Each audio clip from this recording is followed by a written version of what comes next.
So I'm really excited about having this in a video format, and I think it's really going to get us to share the message and share the report, because oftentimes these reports sit on the shelf or sit on a hard drive, and folks will read it and they get excited about it, but then they forget. And I think the video provides an opportunity to continue the conversation and to really reach potentially an audience who may have not picked up the report.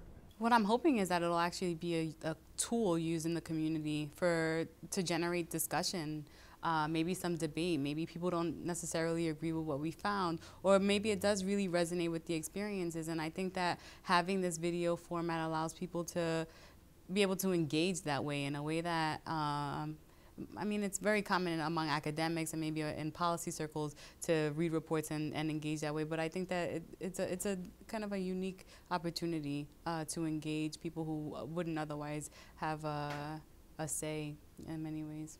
Yeah, like I said, I've been doing this work for a while now, and this is the first time that anything I've actually worked on is being translated into a visual form. And thinking about our society is deeply visual, deeply mediated through all kinds of social media, all kinds of internet, all kinds of video. And I think that is the vernacular, that is the common language of ordinary people in this country. They watch a lot of stuff in all kinds of platforms. And it seems to me that this is a culturally appropriate way of translating scientific data into a more popular form. I think sometimes as academics we have a prejudice against this stuff. We think it's not nice, or it's not clean, it's not scientific, but actually it's something that we need to do more. We need to take our data and translate it into the cultural form of the given society we live in, which is media, right? This is really the connection between what we call, health literacy and, media literacy. And I'm really happy with doing this video form. It's something that needs to be done.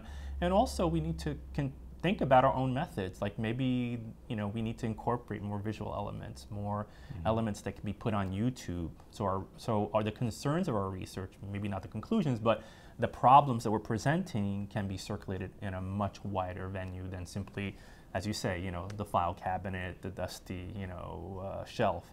I think this is a much more appropriate way. And I was just talking to somebody about what if we had this video sort of before we did the research project and had focus groups where we actually used this video as a basis of, well, what did you guys think about that video? I think it could be a great tool, as you say, Diana, for community reflection and commentary, on the work that we've done. And that, for me, is not only appropriate culturally, it's also a new form of accountability, very accessible to people. And it's often, and this has been my experience as a researcher, that we are privileged enough to have access to the stories that people tell us and to the information that materializes into papers that get published, and that's our currency. But I think that this is a currency that can be exchanged back to the community in a way that doesn't often happen, because we always, unfortunately, and actually can go beyond the communities that we gain the information from, but certainly it gives us an opportunity to kind of think about research being an exchange process, and this video format being a little bit broader than a paper that would be written in some obscure journal that nobody would read. Yeah, and there's great research that has been happening over the past years that is currently happening, and I think oftentimes that research, that rich information stays within the same pool of people, those that are potentially educated and privileged.